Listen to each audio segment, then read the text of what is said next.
We don't come back again. Oh, still the same issue. Good afternoon.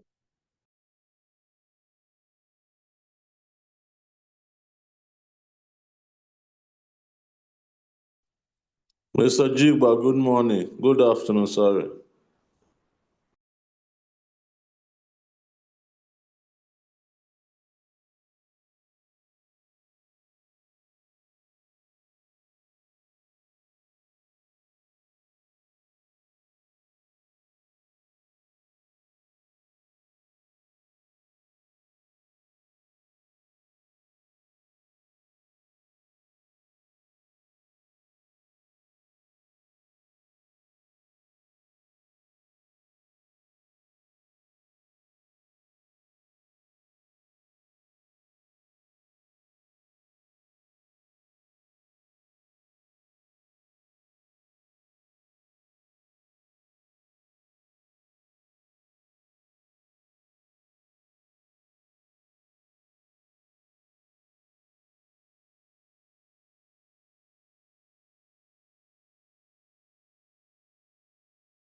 Hello? Hello, class? Good afternoon, Dr. Man. Good Yeah, afternoon, Dr. ma'am. Yes, how are you doing? Fine. Okay, that's fine. Fine, ma. Yeah. We are all doing well, I think so. We are good, ma. Okay, yeah, I can hear you. So today we are going to look at another therapy or another therapeutic approach, which is Gestalt therapy. So Gestalt therapy, it's a therapy that deals with the individual holistically. It is based on the here and now. It does not go back looking backwards on things that had happened in one's life, making reference to things that had happened in someone's life, but tries to look at the present situation of that person to be able to help that person out of a particular situation. So now this theory helps us to understand that when you have issues, let's take, for example, relationship issues. And then if you meet a counselor, the issue is not supposed to be looked, maybe you don't have to trace the history of that issue. You don't need to go back to maybe issues of childhood experiences and all of those, or maybe your parents used to have problems and all of those, and then you decide to trace to those issues. It looks at the issue here and now. Now, it involves the individual's ability to be able to talk about the present situation. It is to say that this theory helps you to put back all those things, all those negative energies behind, and enables you to move ahead. It is about today and the future. So if you have issues, let's say relationship issues, or you have issues of emotional issues, or let's just use the relationship issues. If you have relationship issues, you don't need to be weighed down. According to this theory, you don't need to be weighed down. You don't need to be thinking about those past events, those past experiences, because they are surely going to weigh you down. So the theory helps you to perceive yourself in the present and not to make reference to those past events. This is to say that when you are able to move past the negative energies, then you will not have such energies to bother you in the present situation that you find yourself.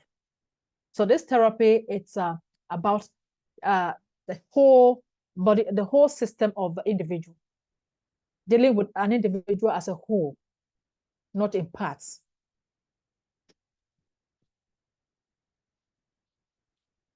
So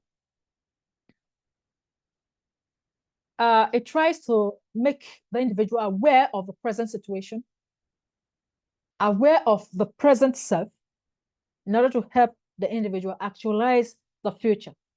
Okay, take for instance, if you have issues bothering on you in the past, and then you keep reflecting on those issues, you are going to be having a series of problems. And then that alone can weigh you down and prevent you from achieving the future. So, but then this theory is to tell us that we need to throw away certain things off in order to move up. Like somebody said that she is a shock observer. And I asked, why do you say that? That being a shock observer, it's that though she has a lot of problems, but she has been able to put those problems behind her to move forward. And indeed, when you have issues and you decide to keep hammering on them, you cannot go anywhere. So when you have those issues and you are able to say, okay, now I want to move forward, you throw them behind, then you are free to move forward. But then when you don't throw them behind, it becomes very difficult for you to move further. Thank you so much. So go count 10.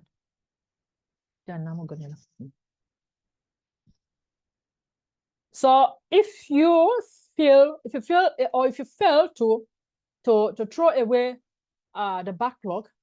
Yeah. To throw away the backlog, then, or the issues that bother you, then you will find it difficult to actualize your dreams. Let's take it back to simple ways of life. Now, if you want to perform very well in your academic career, what are the things that you need to do? I want to hear from you. What are the things that you need to do if you want to achieve in your academic career? Hello? Must Hello? read hard, ma. You must read hard. Yes. Yeah? You take your academic activity serious. Yeah. Be an active listener. What? Be an active listener. Be an active listener. Yes? You must What attend else? class. You must attend classes. You must not allow your emotional feelings to weigh you down. Okay. Now, if you attend classes, if you read hard, but then if you have emotional issues, they are certainly going to weigh you down, and you will not be able to read, isn't it? Now, for those that are family men and women, at times you may have issues. Hello? Hi. Yeah, we're with Hello? you.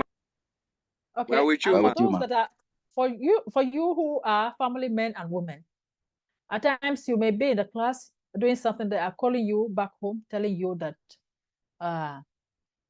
we need money for so and so, for medical upkeep, that maybe the child's school fees and all of those little things.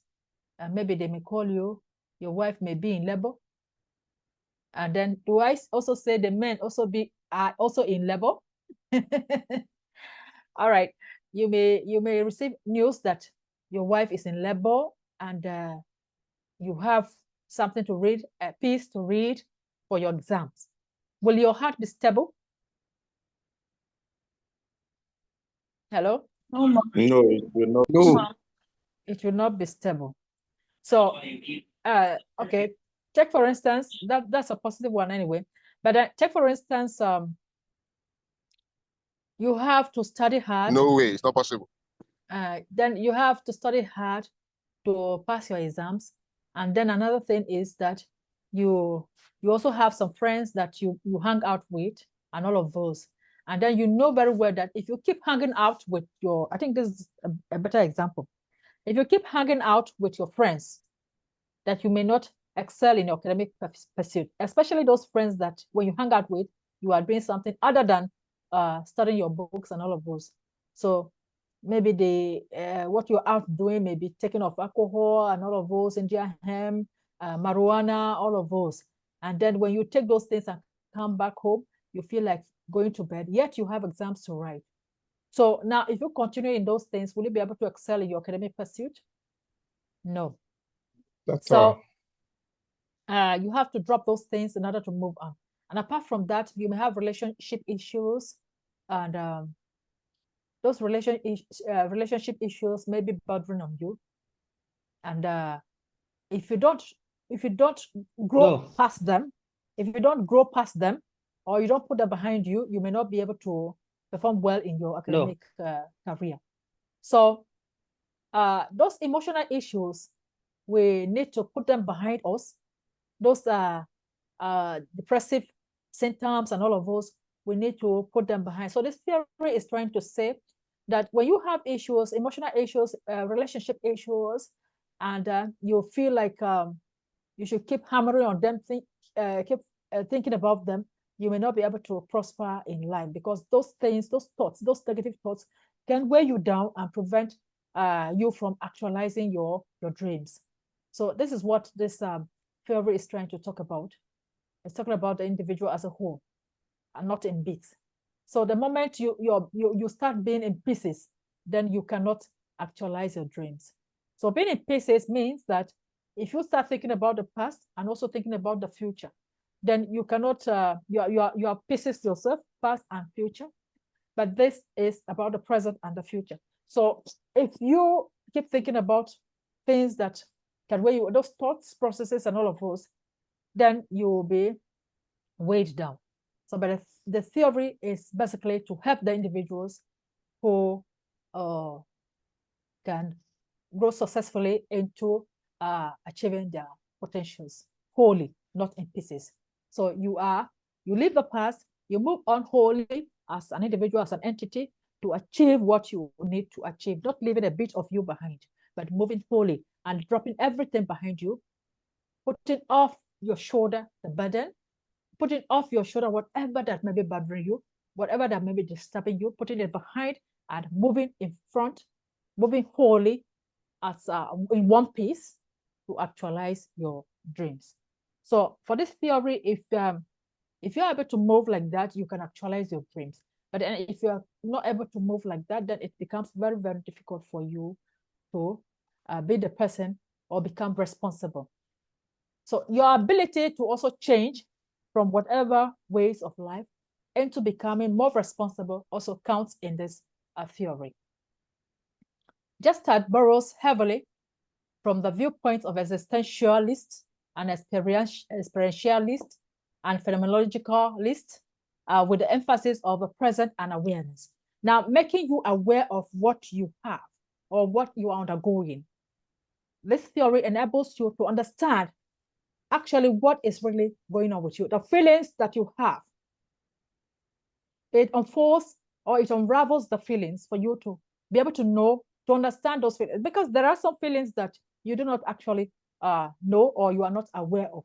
But this theory helps you to explore your feelings and bring them up for you to help you understand what you are actually feeling, so that this can be put right and enable you to achieve your future. So when we talk about using the point of the viewpoints of existentialists or the viewpoints of the phenomenologicalists and the experientialists, we are trying to talk about trying to understand the individual in a more comprehensive manner. And then, every individual have their own experiences, and they have their own lived experiences. Everybody has a story.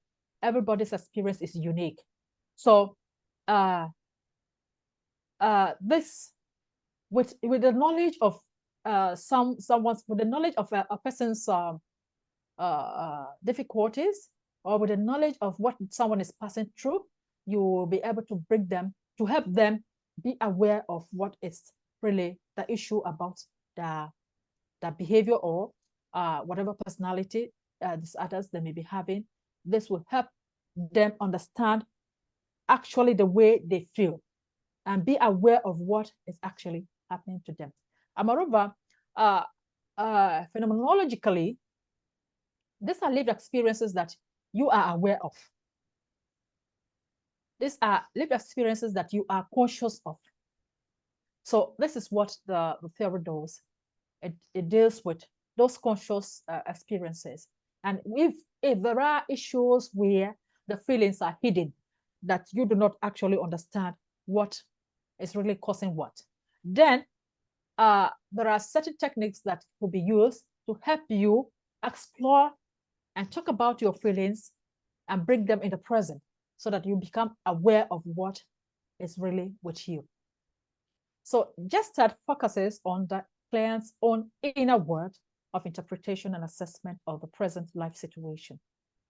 So the inner world of a person, that is to understand how one can interpret a situation and how you can liken that explanation to what is really bothering the person. So in essence, it deals with the human being holistically, not in halves, but in a wholesome manner.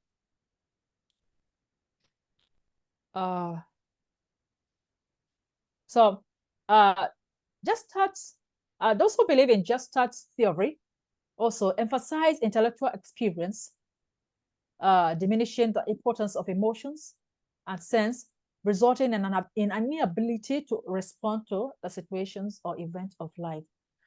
Now, the ability for one to explain or to understand his or her feelings or to be aware of what is actually happening to them is very key in Gestalt therapy. So now, I also believe in Gestalt therapy, hold in high esteem thoughts, feelings, and reactions.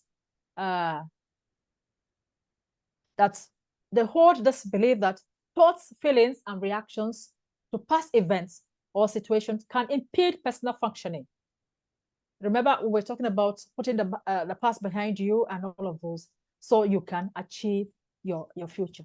So when you dwell on your past, take for instance, maybe when you were a child, you couldn't complete your education, maybe because you got pregnant for some agbero, or maybe for a man, you impregnated a lady, and because of that, you were cajoled into marriage. And so because of that, you began a family very early, and that led to your not being able to complete your education as you wanted. So at this point of Gestalt therapy, you are not to dwell on those mistakes of your past, because when you continue to dwell on them, like that example I'm giving, that person won't be able to go back to school because you have continued to dwell on your past. You have continued to say, oh, for me, I may not even be able to go to school again because of so mistake that I committed in my childhood days. And so when you dwell on experiences, your past experiences, then function is going to be unachievable. You are going to find it difficult to achieve something good in future, because that is going to impede your process of education. Okay, like for that person, because they had those issues, and then if they continue to think about it, rather than looking for ways of improving their lives, then it will become difficult for any of them to return back to school.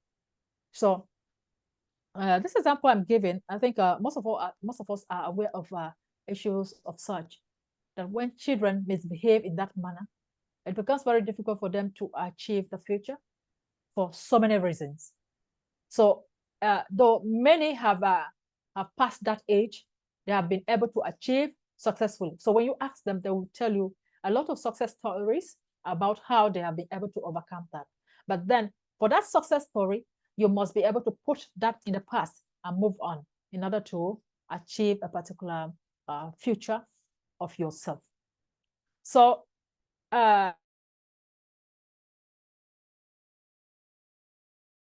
shows around, then you feel like, hello, are we together? Are we together?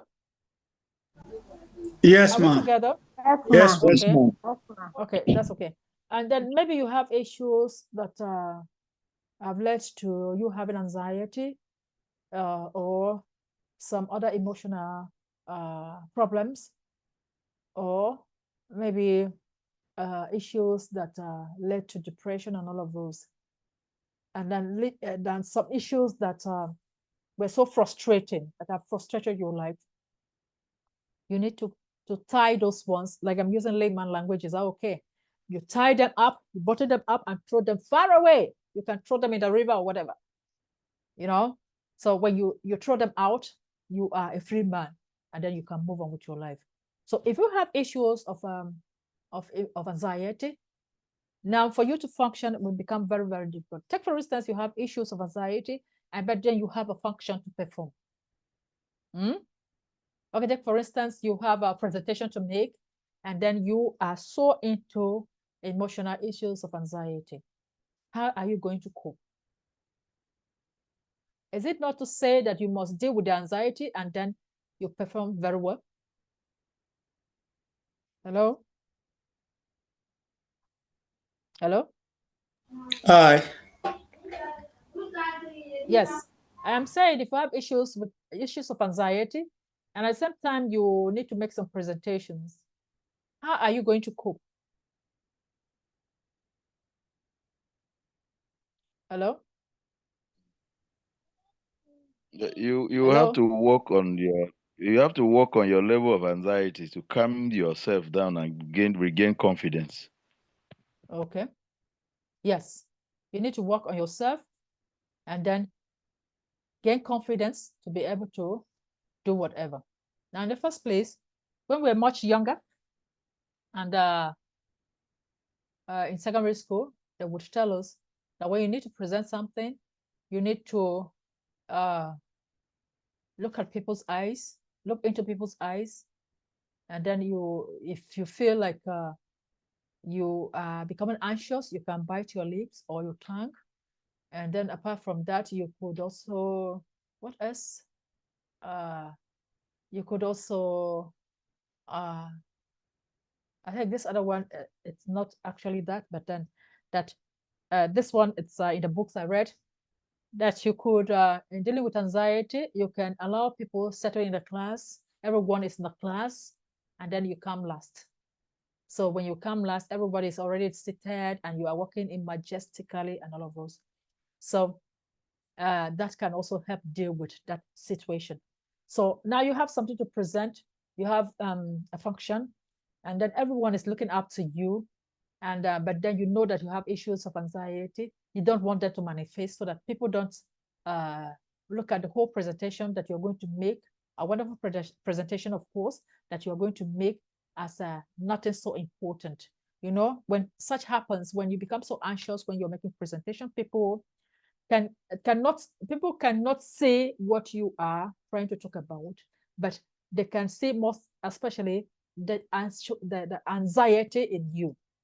And even when you have presented well, people will still be more on the part of your anxiety, trying to describe how you became very anxious all of a sudden. You have stage fright and all of those. But then at the point when you are able to overcome that anxiety, and you develop confidence and stand boldly to talk about what you have. Yeah, you showed some level of confidence. And when you show that, you can command the attention of everyone who is listening to you. You understand what I'm saying? So when you deal with issues of the past, put them in the past, and then try to do something in order to achieve what you have waiting for you, then that becomes better. And that's because you have put that behind you, your ability to function well becomes more prominent than that which will impede it. So in this therapy, becoming aware of your situation is so important. And that is what the therapy does. The therapist tries to make you understand your situation. It is like there are some situations that occur in your life that you are not so aware of. And so because you are not aware of what is happening to you, you may keep revolving around the issue, the problem, and all of those. But the moment you become aware of what is really the problem, you go for a solution, isn't it? Now, when you are not aware that you are sick, or when you are having some symptoms and you don't actually know, but then you have gone to the hospital to receive care, and the moment you're in the hospital and then you are told, oh, this is this is that. The moment you become aware of your situation, you handle it better, isn't it? Hello? Well, with you, Hello? ma. Okay, so what have I said? What have I said? You said that it is, you said when you are aware of your problem, then you are able to go for the solution of the problem. But if you do not know exactly what you're going through, you may not know how to assess the solution. Yes, that's it. So if you know your problem, you are able to handle it better. But if you don't know, you are not able to handle it better. So this is the point when you can meet a therapist, and the therapist helps you to explore. The therapist helps you to explore your feelings, helps you to go around your feelings. You can, the therapist creates an enabling environment for you, and you go through your feelings to try to unveil them, bring them wherever they are you want, and then the moment you are aware, okay, this is what is bothering me, this is okay, yeah, okay, I think I've offended someone in this perspective, and I think why that person behaved this way was because, I did this, I did that. The moment you are aware, a better position to stand, and you are able to handle and tackle those problems so as to achieve your future in a more preferable manner. So what we are talking about is helping people come out of situations that have engulfed their lives in difficulty, and making them see themselves as people who can also achieve better things in life, making them functional. Because once you are weighed down by certain problems, you will not be able to function at all. Take for instance, when you wake up in the morning and you harbor a lot of things in your heart, like I'm not loved, I'm not secured, and all of those, and you still pondering on them and all of those, you'll be surprised that you will not be able to do anything on that day. So the best thing is to free your mind. Free your mind here, I'm talking about, is to letting things go so that you can go on. So now let me use another analogy. When you have one of your hands tied to a tree, and then the other one not tied, yet maybe a box of money kept in front of you where you can pick, and then you go on with your life activities, and you find out that a rope tied to the tree, your hand tied to the tree is still stuck that way, you cannot move and all of those. But the moment you are able to cut out the rope, then you'll be able to move to achieve what is in future. So that is just a little analogy that can help explain what this theory is all about.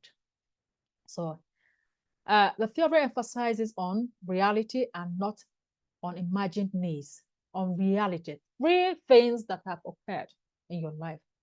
It doesn't look at things that you imagine. Okay, like yesterday when we were talking about Carl Rogers, person-centered theory, we talked about things like trying to use cards, descriptions of cards. Now, you describe things that one wants to be, things that one is, and things that one wants to be.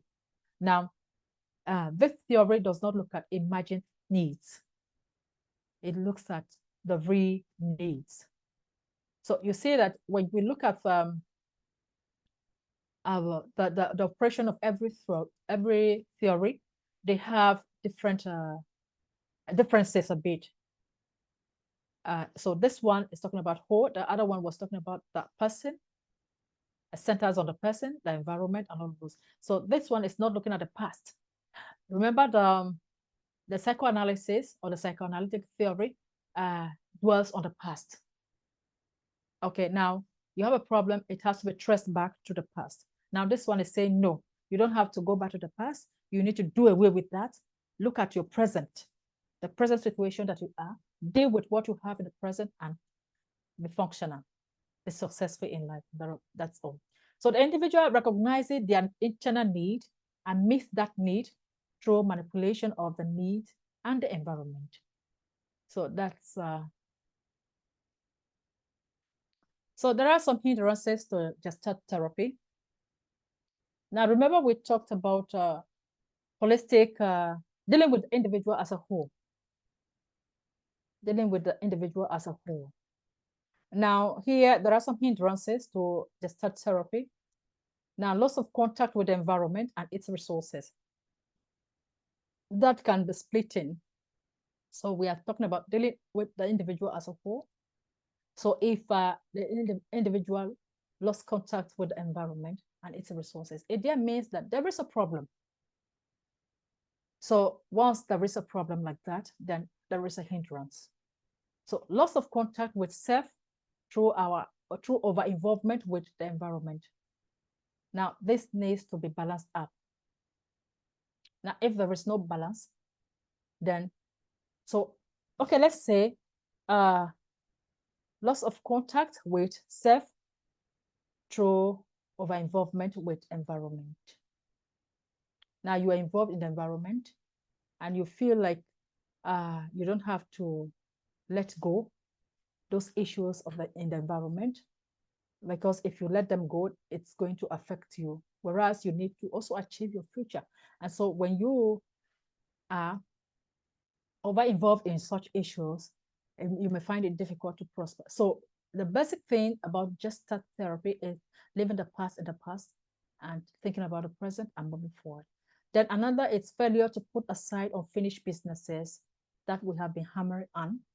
Now, when you have not finished a business and then you have refused to put it aside, issues of stress, issues of conflict, and all of those, you have refused to put them aside, you have refused to resolve issues.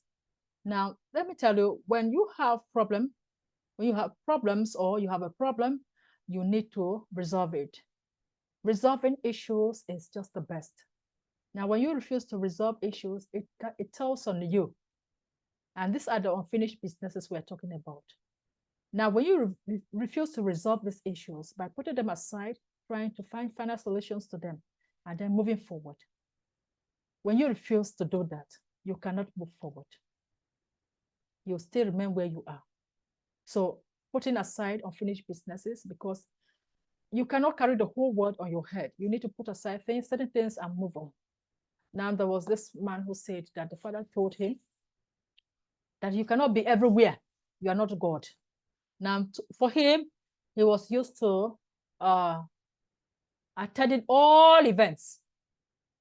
All events. If he hears that this one is happening here, he wants to be there. That one is happening here, he wants to be there. But just imagine that there are so many events happening at the same time. Will you be able to go to those places? Now, this became his problem. He was being stressed up because he knew a lot of persons, and he felt like if I don't attend this person's celebration, he will not be happy with me. If I don't attend this one, he will not be happy. Then you are not yourself. So trying to be focused is another key thing in Gestalt therapy. So if things are in such a way that you cannot forge ahead, you can let them go so you can move on. You can always let things go so that you can move forward, so that you can function better. So another one, loss of the Gestalt resulting in fragmentation or scattering. So here, already we know that Gestalt therapy deals with the individual holistically. So if the individual is not able to be dealt with holistically, then there is already a fragmentation. It's an experience of conflict between what one should do and what one wants to do. Now, once there's a conflict, you cannot move forward. You cannot be functional. So we had already mentioned, I statically mentioned something about conflict where we talked about failure to put aside unfinished businesses. So these are the issues. And then experience of difficulty with life's dichotomies: love, hate, pleasure, pain, masculinity, and femininity. Now, okay, you experiencing difficulty with life's dichotomies. Okay, you are talking about you don't want to let things go. You are finding it difficult to harmonize this. Love, hate. Now, it is for you to understand, to be aware that, yeah, okay, let me say, for you to be aware that there are some situations where people will hate you, and there are some times when people can love you. People cannot just love you alone. People cannot just hate you all along, but then people can also love you. Now, the whole world cannot love you. Now, we have some certain individuals that love the way you do your things, and then there are some people that, even though you do those things that people applaud you, for them, they show some hatred, a kind of So at times, someone can look at you and feel that your nose is too wide, and they can even say, I hate this person, most especially because of the wide nose he has. That person hasn't done anything. So we should be aware of all this. We should be aware of pleasure, instances of pain. We should also be aware of masculinity, femininity, and all of those.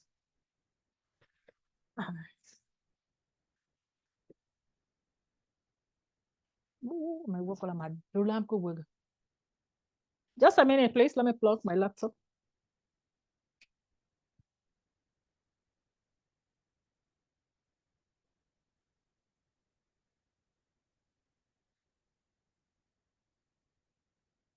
Oh,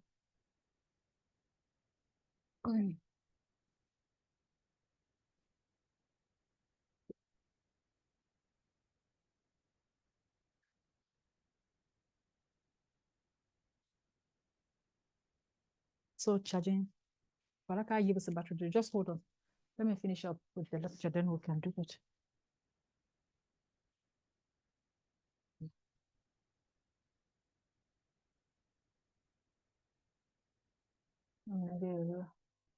Okay, we'll charge it. Okay. So the role of the counselor.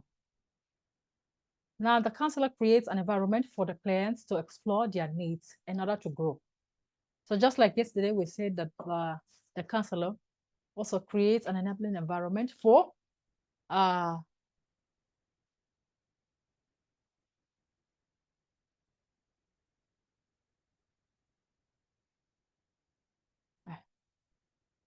these things can be going and coming. My screen.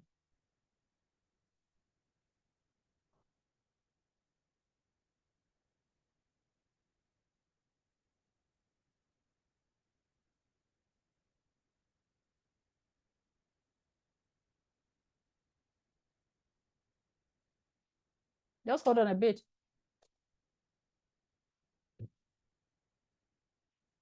Siga. Buka siga za.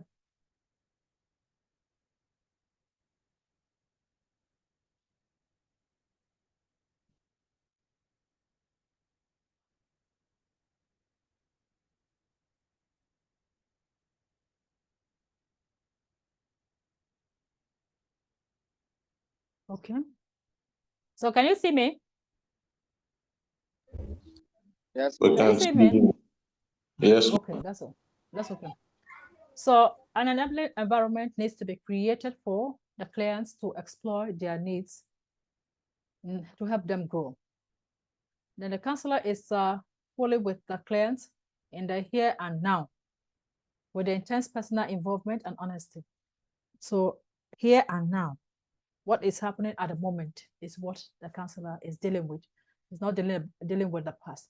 Then the counselor helps the clients to focus on blocking energies that would resort to malfunctioning and encourages those positive energies that they can use to adapt positively. Then the counselor also helps the client to discern life patterns. Now, we also have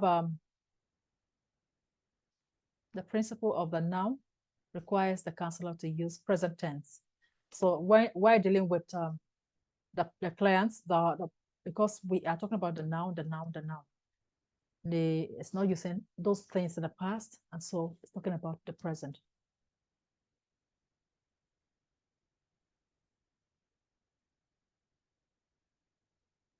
So the use of an awareness continuum that focuses on how and what rather than on why. So creating an awareness of the present, it's also key. So the goal is also on the here and now of a client's experience. The client is encouraged to make choices based on the now as opposed to the past. The goals also helps the client resolve the past. Now assist the clients to become congruent, to be focused, to talk about the present and how the present can roll into the future. And all is to see the client grow, how to see the client to live better, to have an improved well-being, to have a better functioning, and all of those. All is in the verge of making the client be stable. And then help the client to reach maturity intellectually. So also help the client shed neuroses, shed those things like anxiety, obsession, and all of those. So give the clients the right mind to think.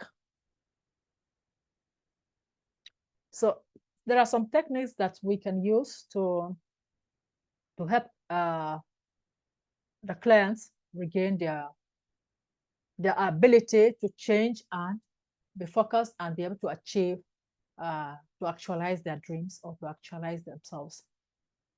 So here are some of the techniques. We have the exercise, the techniques that has to do with the exercise, and then we have the experiments. Under the exercise, we have the frustration actions put forward. We have also a fantasy role playing. We have a psychodrama, and then that fantasy there. So how is that done? How is that done? Okay, take for instance, like the exercise, what the clients can help, what the therapist can help the client do is, now we can use empathy chair or whatever. You can use chairs to help. You can put empty chairs, not empathy, but empty chairs. You can take empty chairs and then you place them. You can put one chair here and put the other here. And then that is in case of dealing with two issues that are bordering on one. Now, in the first place, you allow the patient to explore. Say, okay, now you can run through your mind and tell us how you feel. Tell us about your feelings and all of those. And then the person runs through her mind or his mind and tries to unravel a lot of feelings about themselves. And then, okay, you can say, okay, there are chairs here. You have talked about this. You have talked about that. Okay. You have talked about individuals not accepting you as a human being. And then you have also talked about individuals, or you have talked about feelings of anxiety and all of those. And so you can keep a chair just keep these empty chairs and assume that you are talking to someone sitting there, and then you are also talking to someone sitting here. And so in the first empty chair, maybe you are talking about people not accepting you. And then in the second chair, it will be the person talking about anxiety. So you, this human, you will stand and you talk to the chair as though there is someone sitting there. Yeah, someone not accepting you. And you pour out those things, how you feel about someone not accepting you, or how you feel about people not accepting you, people feeling somehow about you, people feeling that like you are not wanted, you are not loved, and all of those. So you begin to verbalize. Are you with me? Are you with me? Yes, ma'am. Okay. We are talking about the empty chair. Are you with me on that? Yes. Okay. So Yes, ma'am. in the first chair, that is about someone not feeling loved, not feeling secured, not feeling accepted, and all of those. Now the person begins to talk to the chair, like assuming that there is someone seated there, but it's an empty chair. So the person continues to verbalize, to talk about his own feelings that he is not accepted, he is not loved. The person will verbalize a lot concerning that. In that process, the person is unveiling those feelings that were even hidden. So the person talks it out and listens to him or herself. Okay, let's use a she. Is that okay? So the person talks to herself and listens to herself, talks to the chair and listens to herself. Now, this person does this as they are talking about, okay, let's say, okay, let me say, okay, we are talking about love. We're talking about acceptance, and the person automatically feels that she is not loved. Okay, the person, I can maybe stand by the chair side and I say, you don't love me. I do this and you say it's not okay. I do this and you say it's not okay. Yes, I try to bring water to the room and you say it is not okay. And you say when the children mess up the environment and I clean up, you say I have not done anything. You know, you understand what I'm saying?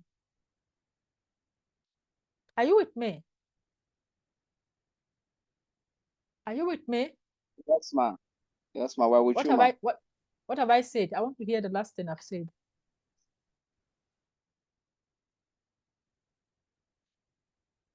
Hello? Hello? We are with you. Hello, ma. From my end, network threw me out. I'm just joining now. Okay, no problem. We'll still Doctor, move you on. were trying to give us example of someone that is talking to herself just by saying, okay, you didn't love me. I tried to make this effort and that and this and that, but you didn't love me. That was the last statement that you made. Okay, that's okay. So I thought the network was bad. You couldn't hear what I said. So the person verbalizes, talks to the chair as though there's someone seated there, you know. But on the theme that, or the theme of not being loved, not being accepted, feeling insecure, and all of those. So after talking about a lot of things like that, the person becomes aware of their feelings and will know how to handle them best. And then on the other side, that occupies anxiety. Now the person would talk to the chair. When I'm in the dark, I feel lonely. When I'm in the dark, I feel frightened. When I'm on stage, I feel like everybody's eyes is on me. When I'm eating, I feel everyone is looking at me. You know, when I'm dancing, I feel people are laughing at me. They're saying I'm not dancing in the best way. And when I'm writing, I feel people are just reading what I'm writing. You know, a lot of thoughts like that. So you speak to the chair and then you bring out these issues. Even when you are frustrated, even when you are frustrated, you can talk to the chair. You this chair, or you can even say, you're talking about frustration. When I try to achieve so and so, people like this stand on my way, you know. So the essence of this is for you to unravel those experiences, to be able to bring to limelight your feelings, how you feel about certain things. So when you bring out those feelings, you become aware of your situation. And so when you become aware of your situation, how are you going to handle it? You can handle it better. Remember when we talked about someone going to the hospital to be able to know what actually is happening to them, and then by the time the test is being conducted on them, they are aware of what is happening to them. They can take certain drugs and not the other ones, because they are now aware that, okay, it is typhoid that is happening. It's typhoid that is disturbing me. So you go for the drugs that will help you come out of the issue of typhoid. You don't just go to take any drug except the one that your body chemistry admits. So that is same here. So in essence, what we are talking about is that just start helps you to review yourself by yourself. Now you are the one who unveils it. By using the empty chair, you talk about it. You talk about it, you talk about a lot of things, and you become aware of those issues that are bothering you. So, and they are handled accordingly. So there is this other one. At times, you want to address issues of anger. Now you can also talk to the empty chair. Now, the counselor can also help you to do this kind of experiment, like you want to address issues of anger, then you can say, you should clench a fist, clench it very tight. It tells you, tighten it. Can you see my hand? Can you see my hand? Can you see what I'm demonstrating? No, ma'am. Hello? Right. Can you see my hand? Yes, ma'am. We can see. Okay, let me bring down the curtain. Okay, can you see me now? Yes, ma. So the counselor will say, okay, clench your fist, tighten it very well, and then you tighten it, and then the therapist tells you, now hit it on the table where you are seated, and then you hit it hard, and then you hit it, you bang on it. And so by the time you do that, you realize that at times when you are angry, you do some things like this. Now, for people who have anger issues, at times when they want to hit someone, they're annoyed, they're angry, and they want to display anger, they can, with clenching the fist like this. They can be doing something like this, to show their level of anger. So the therapist helps you to do that, and then to hit on the desk to make you realize that that's the way you react when you are angry. And then with that revelation, you are able to understand how you should behave better in case of yes, you are able to behave. I have a lecture. So you are able to say, okay, no, since you have hit your hand on the table and you feel the pains, you know that that is the extent to which you can get angry, and so you can start trying to resolve that issue in order to be better in future. So you can also act drama using the empty chair. As children, we used to do all these things. We didn't know these things were in the book. Now, as children, you would at times, when you are alone, when your playmates have gone back to their homes, maybe in the evenings, and they have gone back to their homes and you are alone, you can also act small drama. You can say, okay, maybe you have firewood, and all of us, you have a bunch of firewood, those small sticks you cut together. I also did it. So you have those small firewoods, you put them together, you tie them like you want to sell, you say you want to sell them, you tie them like firewood is being tied. You keep them as people who are selling firewood keep. And then you also make some food. You say you are making some food. You use this clay, this burnt bricks. You blend like something, and then the powder becomes oil. You put it in a container. You say you are selling oil and all of those. You can put it there, and then you also say you are preparing food with sand. You cut some leaves, and then you garnish it like you want to make rice and vegetables and all of those. And so, and then you catch this, what's it called, the grasshoppers that run around. You get hold of them, and you say this is your meat. So you put it on top, and then you are inviting people to come and eat my food. And so you sit, even when you are alone, when your friends have gone back to their homes, you can sit alone and say, Madam, come and buy now. Come and buy. I am selling this. I am selling this. And then you assume that the madam has come to buy. I say, can you know, I'm trying to put it in Tiv language because this were done, this were done in Tiv language. So you say, how much are you selling? The madam is asking you. You are the same person talking about it. You understand what I'm saying? Hello? Yes, ma'am. We Very understand. well. Very well. Okay. So you are the same person speaking, taking roles. You are the same person taking roles. Now you have taken the role of someone who has come to buy firewood. And then the person is asking you, how much? You are the same person doing it. And so you're also taking the role of someone who has come to buy the palm oil that you have. Madam, how much oil do you have? How much are you selling your oil? I'm selling my oil at a surprise. How much do you want? Okay, bring your container. You don't have container. Okay, I can give you my container. Take it home and bring it back. Or, those kind of little dramas. These are the techniques that just start use. Now, we were kids, we didn't know we were using this kind of techniques to play, but we didn't know that this is actually in the book.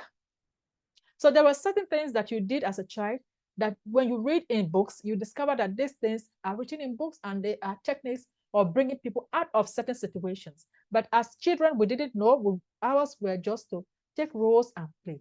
And then at times you can be acting drama. You say, yes, come, let's dance. And then you feel like, you are not dancing well. Oh, there's no one standing there actually. I'm talking about the empty chair. Now there is no one standing there, but you are saying, you are talking to someone. You are telling someone, this one is not dancing. Hey, you are dancing fine. Okay, oh yeah, be on the line. I am the principal of the school. Be on the line. I'm the headmaster of the school. Be on the line. You, come here, let me beat you. You do those things. Or did you not do something like that as children? Doctor, we are there with you.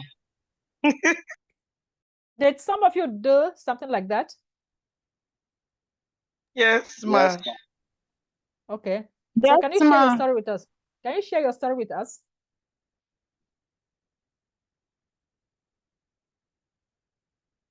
Can you share your story with us? Hello, ma.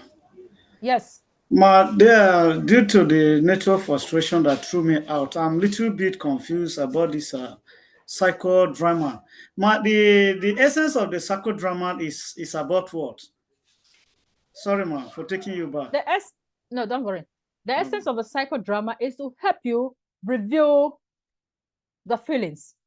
Review everything about here is a technique that helps you to review your feelings, to bring out your feelings, those feelings that you are not aware of, that bring it out and help you to, to understand what is really bothering you, and then to help you to solve those problems so as to actualize yourself. So that's the essence of everything we're talking about here. Thank you, ma. Okay. So that's the drama I'm trying to explain. Just a minute, please. Caleb, I'm in the office.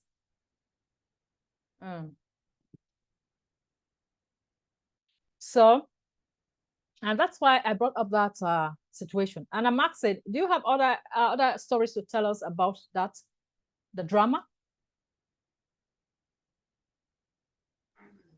The one I experienced, you see children using their leg where sand gathered on the street or by the side to put their leg there and form a house. And when they form the house, they will remove their leg. They will use their hand to mold it, shape it well.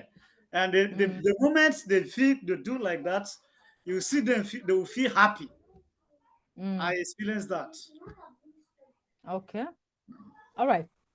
Yes, what other experience? Yes, I also have experience with my children. Okay. Yeah, when they come back from school, they assume a board, and then they carry a stick and they are teaching. They keep chairs to be the children, and then if they ask one a question and answer by themselves, and then beat the chair as beating a child if the child fails to get the right answer. So that is just it. That's exactly what I was trying to explain. So now you can put the empty chairs, and then you say, okay, you are taking the role of a father, you're taking the role of a mother, you're taking the role of a sibling, and all of those. And then you can start acting, just one person can start acting. So if you have issues, you can act them out in that manner. And then as you act them, you talk about them. You are the same person talking about them, and you are unveiling a lot of things. When we speak, we unveil a lot of things.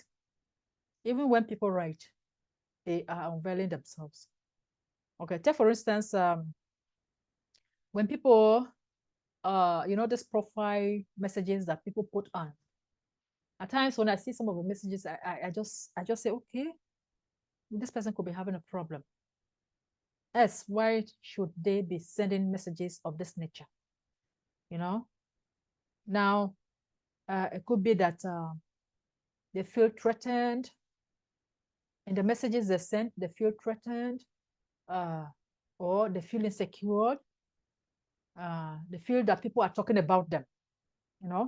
There was one and the profiles that said that was always sending messages like, even if people talk about me, for me, I'm excelling, Then one time I saw another message that people learn to, there are some design messages like that, your choice matters. Your choice speaks about your situation. You understand what I'm saying? Your choice of a particular message speaks about yourself. Are you listening to me? Yes, ma'am. Okay. So the message, the kind of message you send to people, or the kind of discussions you have with people, speak about you. So when these people act drama, I'm coming back to these techniques now. When these people act drama or reveal a lot of things or say a lot of things, these things reveal who they are, who they truly are. And that helps them, these individuals, to be aware of what is really their feelings about certain situations. So we were talking about the empty chair. We're talking about how people can confront others, Hello? Hello, ma. Ma, yes. what if you're acting such drama, only you in your room or on the street or in your compound, and the world we find ourselves in, and somebody now come and say, this person is like something is happening to this person. You see him talking alone, demonstrating alone. The thing, it is to me, it sounds somehow. Then what are we going to do over this type of thing? Because before you know, the message will be viral that this person, small madness, don't has gone gaga. Has gone gaga, eh? Okay. So what we are talking about, these techniques are used by counselors.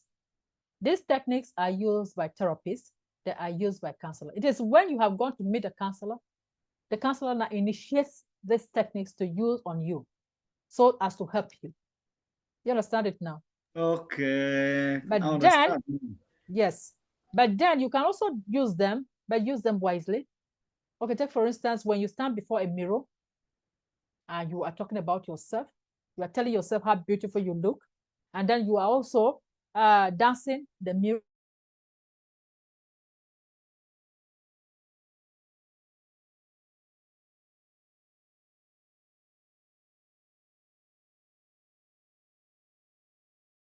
And say, okay, so if you dance, you say, let's move class. Hello? Hello? Hello? We're here, doctor. Hello? Okay. We're hearing you, so now if you stand before the mirror, you assume position of maybe 2 or 3 persons. You assume the position of one who is feeling very sad. You assume the position of one who is feeling very happy. Then you also assume a position of one who is viewing you as someone who is happy or sad. You understand what I'm saying? So now that person who is viewing, you can see the same person, and then you can say, look at how ugly you are. You are talking to yourself, see, you have 3 personalities at that moment. You have a personality of one who is sad, the personality of one who is happy, and the personality of one who is assessing you. So now looking yourself in the mirror, you can say, oh, you are so ugly. Then you can also say, even if I'm ugly, what is your business? That is the voice of one who is sad. What is your business? Yes, I'm ugly because yes, I'm feeling this way because I have so problems. By that too, you are unveiling. These techniques, even as they are used by the counselor, there are some that you can also apply on yourself, but when you are applying, you need to make the environment conducive for you. Remember, the counselor makes that environment, creates that environment for you, to that enabling environment for you to be able to verbalize and talk about your feelings. And so that environment is an environment where there are no distractions. That environment is one that has no tension and all of those. So if you are doing any of the techniques, if you want to practicalize any of the techniques yourself, then you must create that enabling environment so that you don't have distractions and all of those. Are we together? Are we together? Yes, ma. Yes, ma. So that is that. Okay, that is that. So Mm.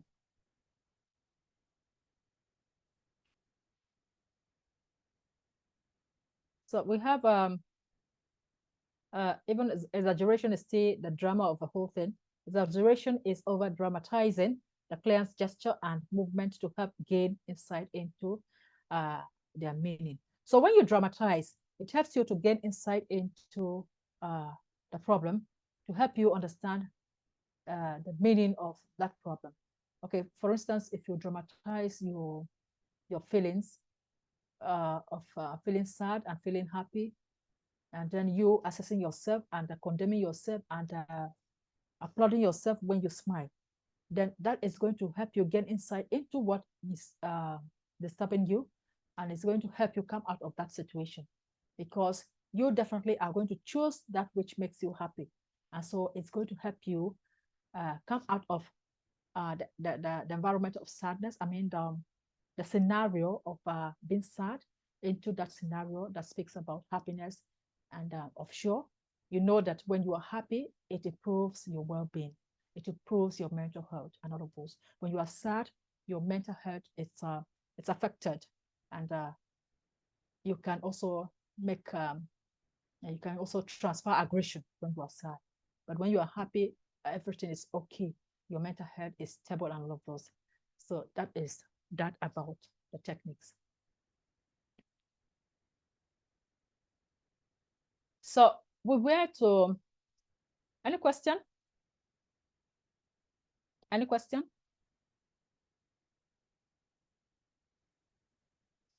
Any question? No question, I presume. Talk about yourself alone and leave others. If they have, Because they should ask. that's why I said so. Okay. How many are you in the class? Let me know. Well, 29. Currently, we are 29. 29. But this class is supposed to be about 40 or thereabout. 40, 60. I think Yes, so. ma'am. Some are complaining in the platform that their network is logging them out. Okay, that's okay. So it's fine. So let's go back to what we were doing.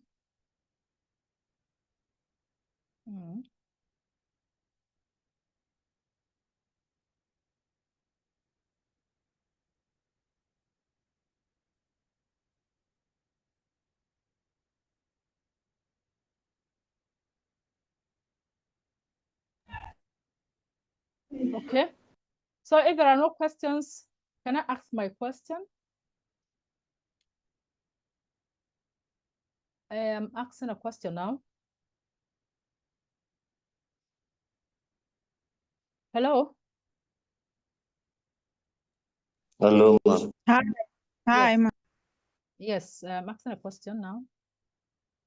Okay, supposing, or let me say, how can you deal with how can you deal with issues of let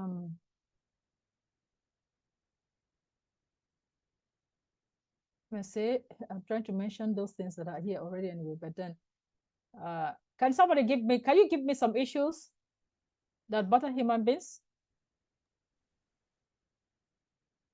Can you give me some issues that bother on human health? Issue.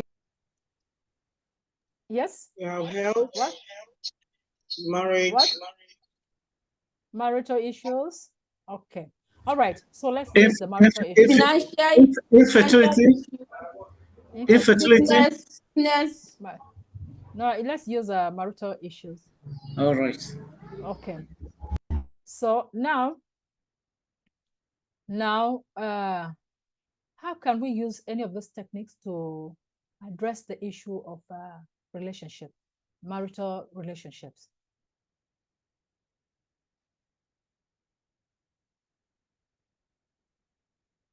Hello?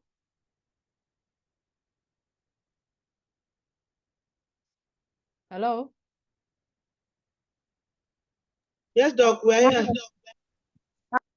I've asked a question. How can you use any of these techniques to address, okay, how can you use the empty chair technique to address issues of marriage?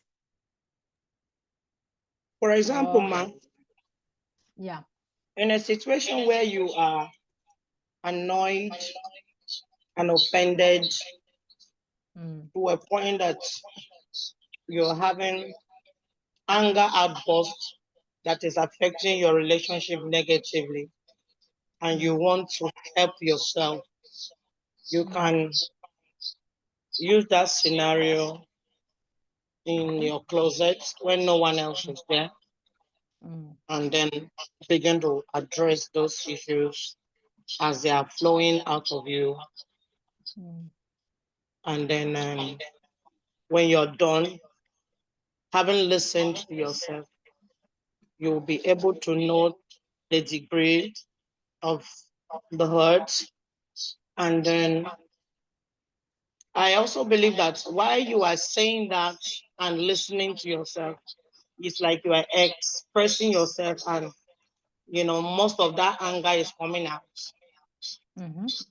So at the end of the day, you'll be able to make the right decision on what to do. Okay. Yes. But you didn't tell us if you are going to use two chairs or 3 chairs. Okay. Hello. In this situation, you can use like 2 chairs. You can talk like in chair number 1, you express your anger, and then the other side, you'll be getting the feedback. Okay. While you tell the possible causes for the anger. Okay, maybe somebody's accusing you, or somebody's not appreciating the things that you are doing, and then on the other side, you're trying to get feedback.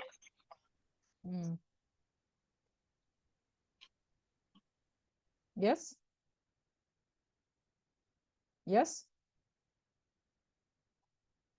Yes. A network issue. Yes, I'm listening. I'm listening.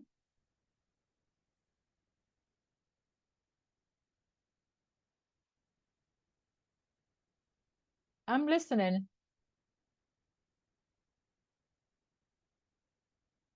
Eh, this network has gone. Hello.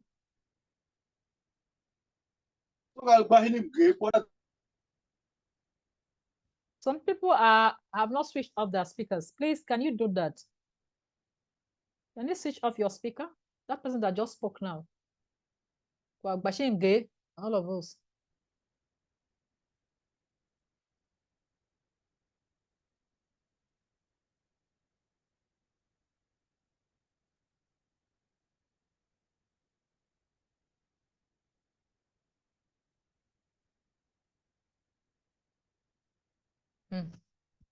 This one is too, it's taking time. Hello? Hello? Hi, man. Yeah, this network issue. Is Doshma still speaking or not? His network maybe throw him It's a out. network, I know. I know that it's a network. Have you all completed your talk? Hello, Doshima, have you completed?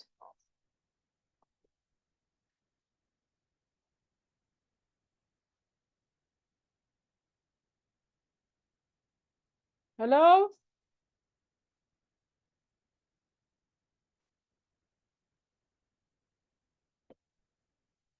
Hello?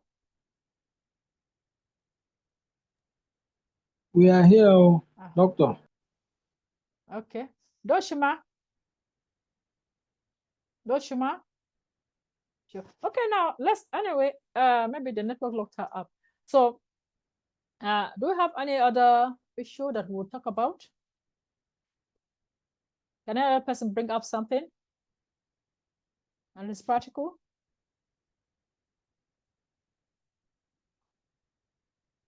Hello? Yes, ma. Can we talk Hello? about Yes. how somebody spends some fund? Maybe one Okay, has some financial fund, issues, huh? yes, yes, and Yeah, suddenly okay. he discovered that the money is no longer in his hands, no longer to be anywhere to be found. So start murmuring, how Okay. did I spend this money? Is What and it in what did I terms do of, let with me this ask you a money? question. Excuse me. Is it in terms of the money disappearing or the person spending the money but not understanding how he spent it? Yes, he spent the money, but he can't remember, can't realize how he Okay. spent the money. Okay, it's fine. You can go on. Yes, he can begin to wonder, begin to murmur to himself, let's say like 50,000. 50,000 just entered my hand yesterday. What and what did I do with this money? Where did I go? What and what did I buy? We begin to wonder, begin to murmur to him, talk to himself. What happened about it? What happened with this money? And meanwhile, most of the things that he's supposed to have spent the money for, he did not spend the money for these things. Yet the money is nowhere to be found. Can be talking to himself, looking around, looking for Solution. to know or trying to find out what and what he used the money for. The money for. And then? I don't know whether. And then when he's finally this, able to review those things he spent the money on, he will learn to spend better next time in future. Yes, of course. You are saying yes, you brought up the issue, you didn't conclude. All right. Sorry, ma. There's no problem. Okay, yeah, any other issue before we move to the next stage? Is Jigba in this class?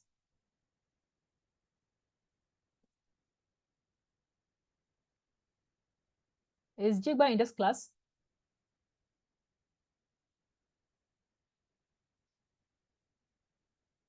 Hello? Maybe can we also talk about the exam we just finished? The exam Yes, we ma'am. just finished. What exam is that? Yes, let's use it for example. Somebody who wrote the exam feeling that he has written to the best of his ability and he was expecting to pass. And suddenly when the result comes out, he discovered that the result wasn't as he expected. Can be, what did I really do wrong? How is it that I didn't answer these questions the way the teacher or the lecturer expected me to? Or is there anything I missed out? You understand? Sometimes he may begin to look for a way, possibly to get his answer scripts and possibly have an interface with the lecturer or the teacher to find out what and what he did not do right. And if he succeeds in doing this, of course, this will guide him in his subsequent exam. Okay, now the person, can be you mean himself, he can be talking to himself. Talking to himself, and then are you going to use empty chair or how is it going to be? Yes, he can envisage an image before him. Maybe maybe the day he want to go and see the lecturer or the teacher, he may envisage an image before him and say, maybe the lecturer is sitting down and the lecturer, I just entered the lecturer's yes, I just entered the lecturer's office or the teacher's office. The way I will put the question across to him or her so that I will not offend him or her, so that I will not get adverse reactions from him or her. So begin to practice, begin to rehearse before he actually take the actual step to see the lecturer or the teacher. Okay. Then at times, maybe the person may also, after thinking that in that form, the person may also have another empty chair for the lecturer who may react to those, you know, the way he talked, and then maybe seek permission or seek whatever to know. And the lecturer may be aggressive. Why are you coming to, you know? And then he can say, yeah, those things. And that is why we are talking about empty chair. So the empty chair, it's just a figure of nobody. You understand? It's a figure of nobody. No one is there with you, but them. You have assumed that someone is sitting here and another person is sitting here, and then you begin to verbalize, you begin to bring out how you feel about certain situation and all of those, what you don't like, what you don't, and then as you lace them out, you bring them to limelight, you become aware. The essence is for you to be aware of what you are going through. So when you speak about it, you become aware of what you are going through, and likely you are able to serve, to function better. So that is the essence. So I have some assignment for you, but it's going to be a group one. I don't know how many are you. You are 66 in number, I think so.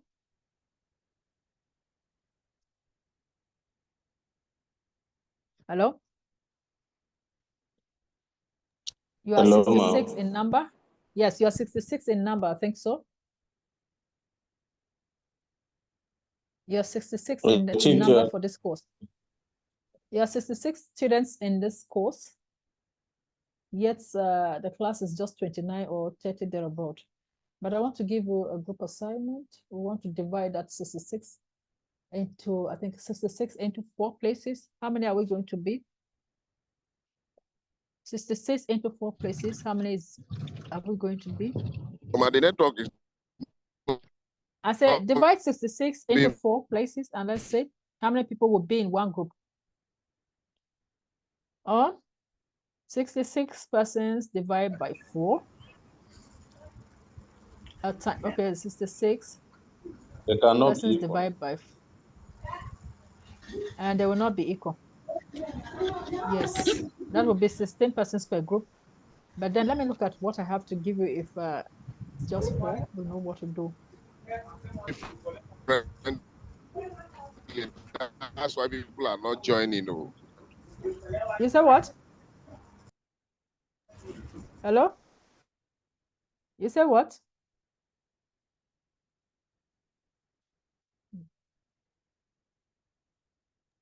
Hello, Doc. You said people are, yes, you said people are not joining because of what? I didn't hear what the person said. Say network. What I want, I think it's network. Yeah. Precious, network. if you can you speak? If you are Precious, you can bad. speak. Yes, ma. I want to suggest that we use the standing groups we had last semester to continue with the assignments.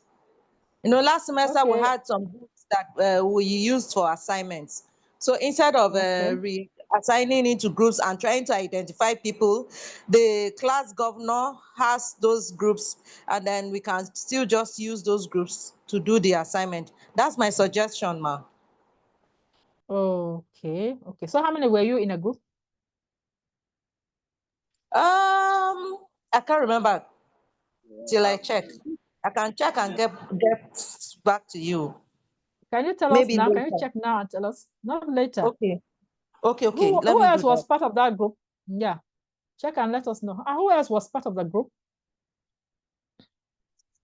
So some groups, yes, some groups member are 10, while some are 11, although they are not equal anyway. Some are 10, some are 11. So is it that you had 6 groups or what? Some were actually 12 groups.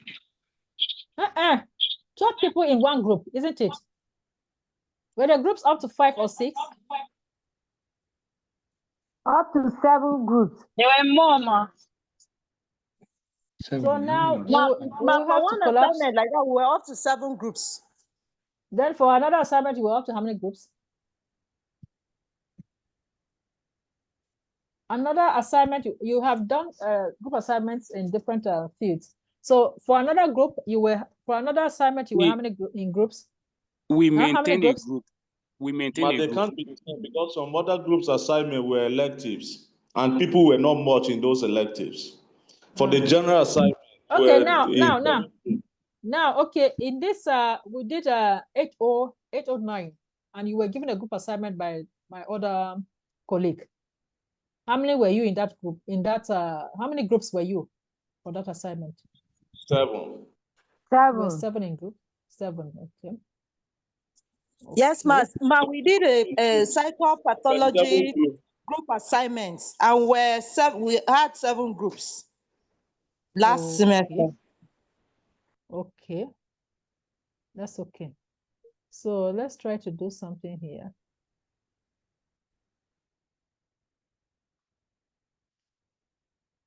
Let me go back to this.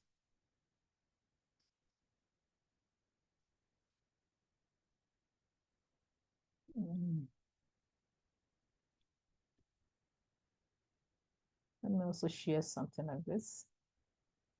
Let me stop sharing this one so that we can share the other one. I want to give you assignment about.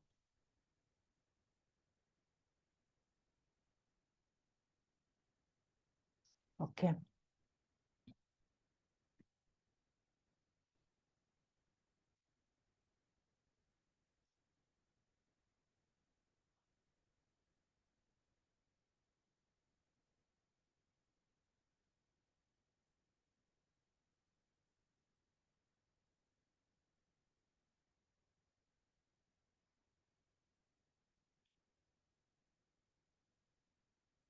Oh, it's not share.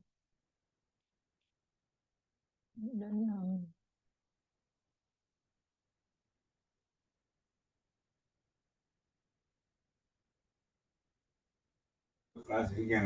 Doing.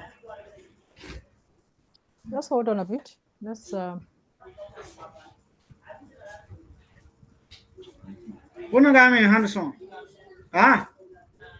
So handsome. That person who is calling handsome, give me handsome. That person is not even paying attention. He has just put this on and has gone doing other businesses. Okay, so we are going to maintain the 7 groups. Is that okay? Hello? It's fine. Yes, ma'am. Yeah, we are going to maintain the 7 groups. So I want you to do something like this. We are going to discuss these therapies that I will give you now. You will discuss these therapies and tell us how these therapies can be used in handling situations. You are going to choose a particular situation and tell us how these therapies can be used. You are going to tell us their relevance, their importance, that's the benefits, as well as you tell us the criticisms. Is that okay? Are you hearing what I'm saying? Yes, ma'am. Yes. You will tell us when you are talking about, you talk about these therapies. You talk about these therapies. After talking about them, as in telling us how they came to be and all of those, you tell us the advantages of this therapy and the disadvantages of this therapy. You understand it? Hello? Yes, ma'am. You tell us advantages of this therapy and the disadvantages of this therapy. Are you saying something on types of counseling theories? Yes, ma'am. We are seeing it. Yes, ma'am. Types of counseling theory. Okay, you're saying it, huh? So the first group is going to look at people-centered therapy. The first group in the 7 groups should look at people-centered therapy.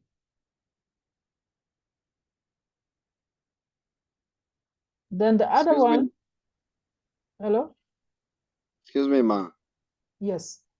Each of the therapy should discuss about advantage and disadvantages.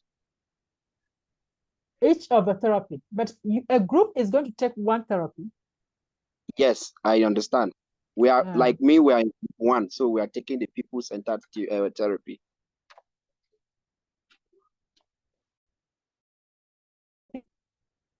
You tell us how it is used on what it is used.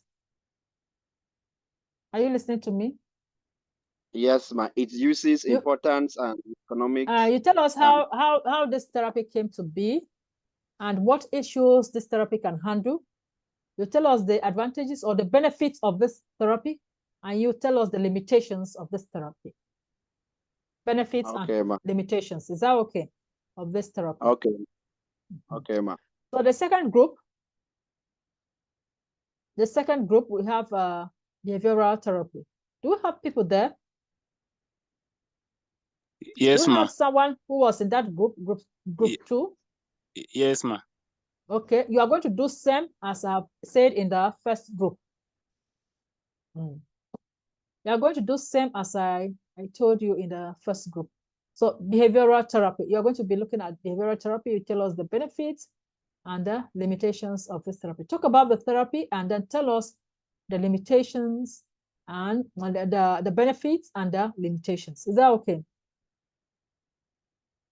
Yes, ma. Okay. So we have the third group. The third group. Yes, we have people in the third group in class, ma. You have them, eh? Yes, ma'am. So the third group, you are going to be talking about cognitive therapy.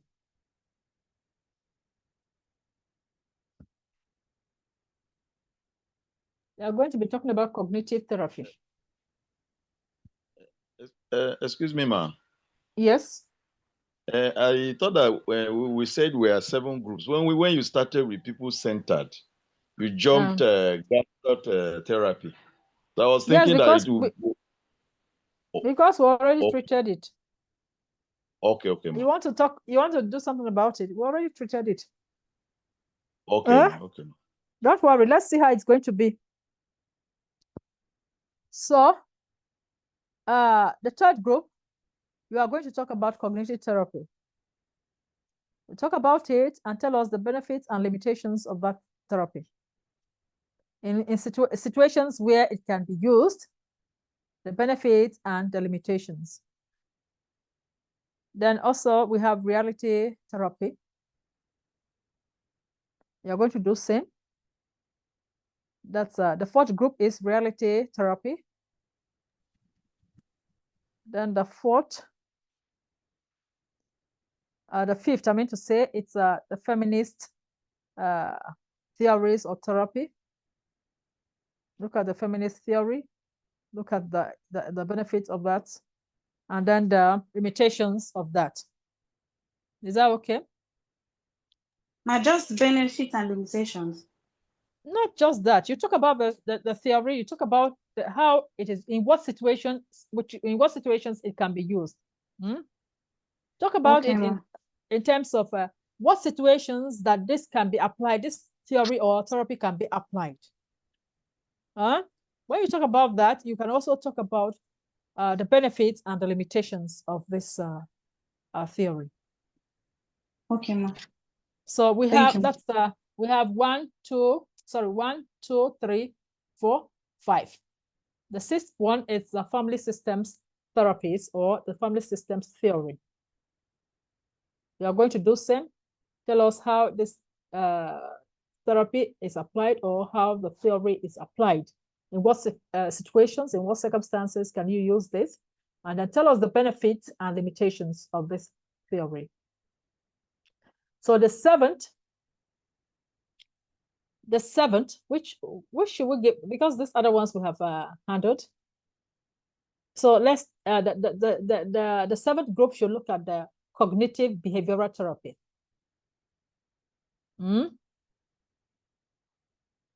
Are you with me?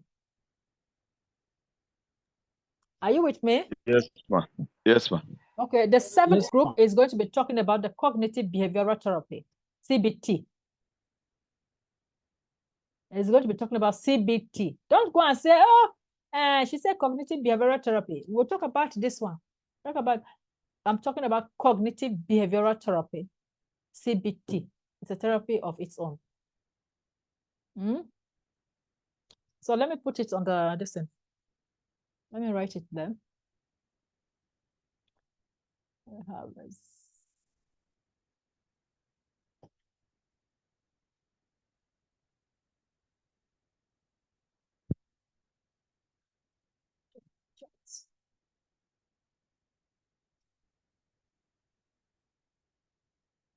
I'm writing for you. Discuss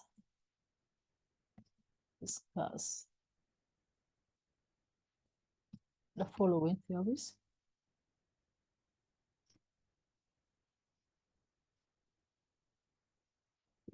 Therapies.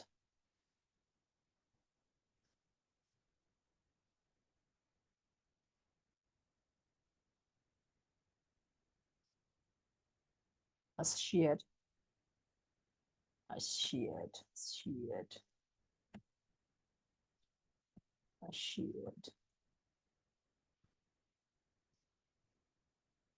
to groups.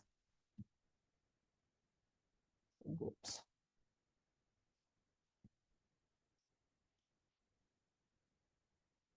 Discuss the following therapies as shared groups.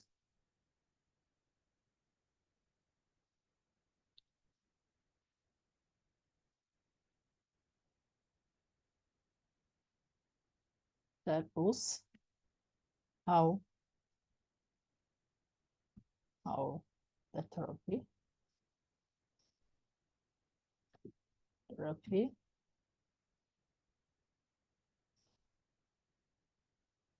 is applied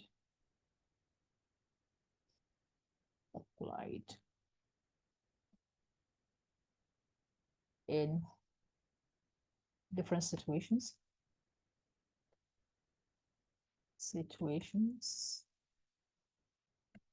of life.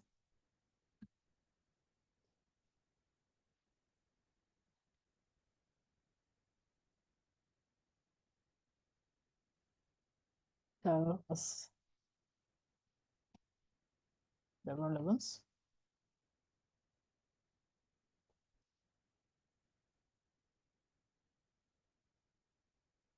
and use one language. Tell us the benefits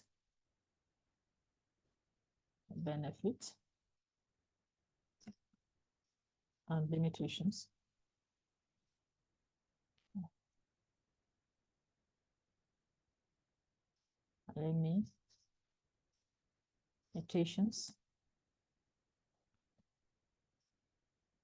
of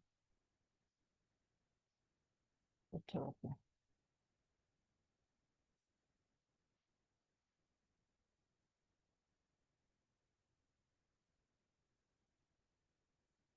Of each therapy.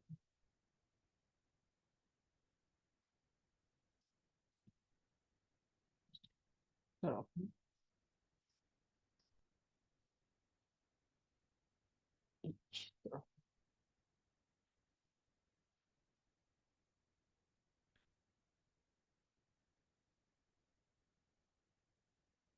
To be submitted.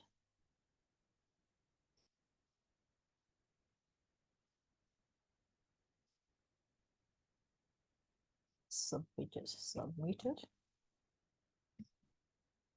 before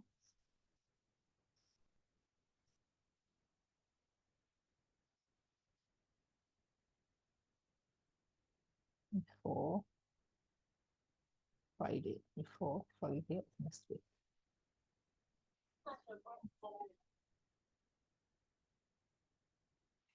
Hey, where speak about next week.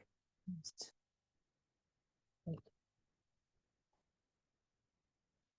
Discuss the following therapies.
Bring this one back.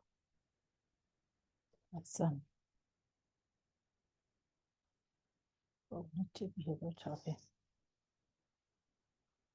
Cognitive. Just hold on for me. Behavioral therapy.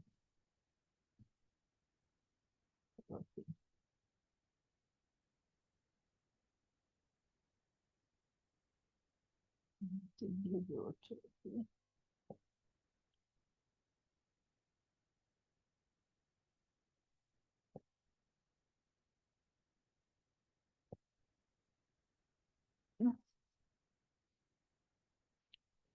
This is group 1. Group 1. Group 1.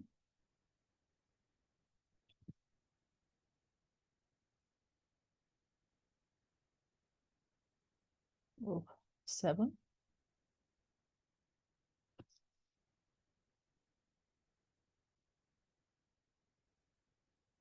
Group 2. Don't go, don't go. Hold on. Are you listening to me? Yes, ma'am. Yes, Yes, ma'am. yes, I'm happy to send to you. Group 3. Fine. Group 3.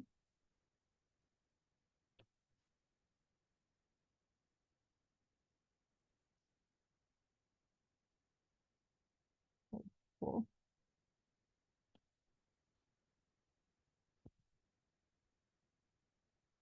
Group 5.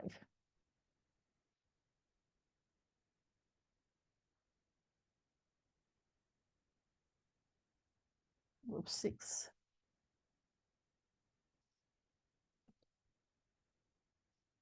Group 6.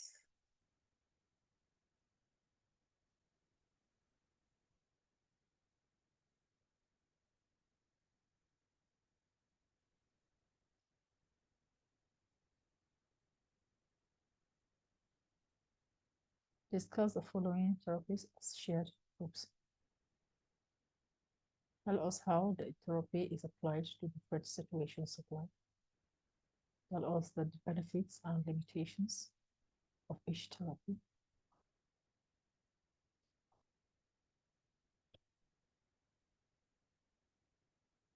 For Friday of next week. Next week.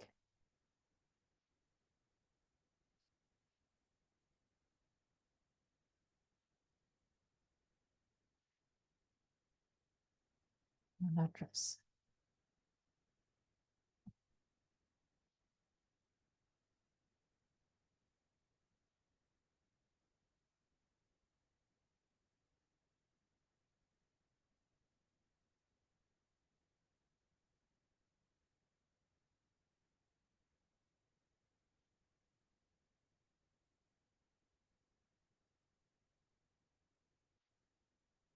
So group 1, how many are you? How many were you in that group? 11, man. You were 11, eh? Yes, ma'am. So group 1. So anyway, let me write it somewhere.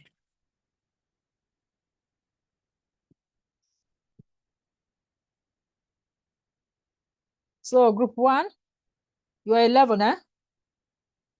Group 2. Yes, ma'am. How many were you, group 2? How many were you? 10. 10. So group 4, group 3. How many were you? How many were you in that group?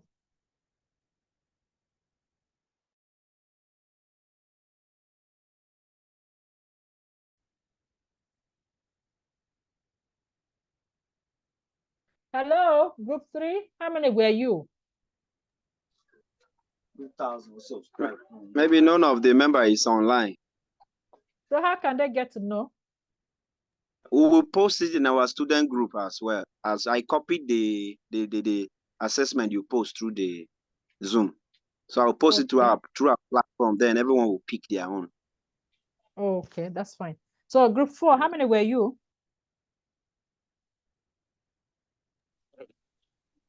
Group 4 were 11, man. Okay. Group 5, how many were you? We were 11. We're 11. Okay. Group 5, Group 11. 6. Group 6 is also 11. 10. Group 6, 10, eh? Yes, we were 10. Group 7. Group 7, how many were you? 9. Group 7, 9. Okay. Recording in progress. Okay, that's okay. So you are going to do this assignment and submit before Friday of next week. Is that okay? Man. Hello, man. Yes. Same submission as the first one you gave, right? Yes. All right, ma. Yes. Before Friday of next week. So, all right. So, but what about some of us that have submitted our own today? Like I submitted my own today. there's no problem. You can, even as a group, you can finish your work today and submit today. It's I have okay. said submitted before, should be submitted before Friday. So even if it is today, it is before Friday. It's okay, ma. All right. Yeah. Okay. Doctor, you didn't ask of group 3. You are in group 3, yes. How many were you? We were 10, ma. Okay, that's fine. 10. Okay, let's calculate it and see. This is 31. This is 60. 64. 63. 63 plus 9. How many are you? Are you 66 or you're more than that? That's We are 70. more than that. We are 70. We are almost We're having 70. something. We're having 70. We're having 72 here. If we Yes, go by that's this sharing formula, we have 72. yes. Yes. Anyway, we'll do the assignment. Let me say the number you have. All right. So let's say we have come to the end of our lecture, and wish you well until we meet for the, was it? We meet for the review. Sorry, ma. I Huh? want to ask something. Okay. Sorry, ma. Should we still go ahead and do the other assignment you gave us too? Of course.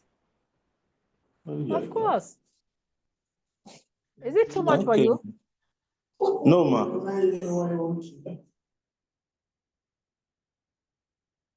It's not too much, I think. It's not too much. I think more assignment, less exam work. All right, when you are exposed to a lot of tasks, you know better, isn't it? You know better. That's the essence. So we wish you all the best until we meet during revision. Is that okay? Yes, ma. All right, ma. Thank you. Thank you so much. Thank you, Doctor, ma. So remember, Thank you, Doc. have you snapped me? Last time when I asked someone to snap, to snap. No. When I asked you to take a photo of me, what you did was you just snapped me alone. I wanted my picture and the other names appearing. So you didn't do that. If I had not snapped, I would have been cheated. So can you take a photo now? Okay. Of me If you and snap and send to you or what? snap and send to me. It's someone is going to do it there. The person who did it yesterday should also do it today and send to me. Yes, it's that Montafa. I will do it now, ma. Okay, so do it now. Let's see. Yeah, I've snapped you, ma. Okay, let me also take a photo of it. You have snapped me with some of the members here. Yes, ma. Just give me a sec. I'm snapping the participant. Yes, that's okay.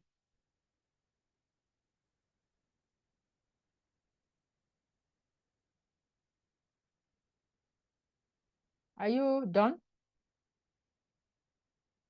About to. Are you done? About to. Okay, that's okay.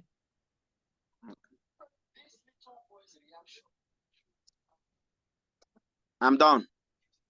Okay, that's okay. You can snap and then you send to me. Thank you so much.